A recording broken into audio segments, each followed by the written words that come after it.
ingliz tili o'rgangan vaqtimizda 4 bo'limga bo'lib o'rganamiz. Eshitish, o'qish, gapirish, yozish. Ikkitasini bizlar qabul qilamiz, ikkitasini chiqaramiz. Bizlar o'qigan paytimizda bizlar ko'zimiz bilan miyamizga qabul qilamiz.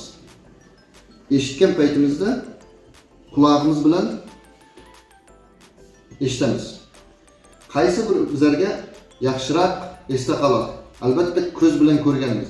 Nima uchun degan o'qiganimiz, ya'ni ko'z bilan olgan ilmimiz yaxshiroq qoladi. Nima uchun deganda ko'z miyaga yaqinroq bo'ladi. Endi ikkitasini bizlar chiqarib o'rganamiz. Bu gapirish. Gapirgan paytimizda bizlarga og'iz va tildan foydalanamiz. Yozgan paytimizda bizlar qo'limizdan foydalanamiz.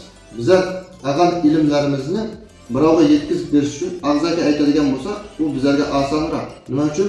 U miyadan uzoqda emas. Bizlarning tilimiz, og'zimiz. Bizlar qiynalamiz. Nimadan qiynalamiz? Yozib yetkazib berishdan qiynalamiz. Nima uchun deganda u mishni pamyat deydi. Mana shu qo'llarimiz orqali chiqqani uchun ko'pchilik insonlarda yozib tushuntirib berish qobiliyati sal qiyinroq kechadi.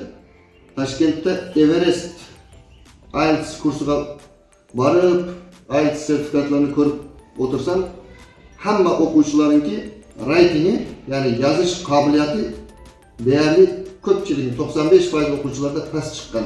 Boshqa bo'limlarga qaraganda. Ana shundan ham tushunsa bo'ladi. Yozish qobiliyati boshqa 3 ta writing qiyinroq bo'ladi. Speaking, reading, listeningga qaraganda.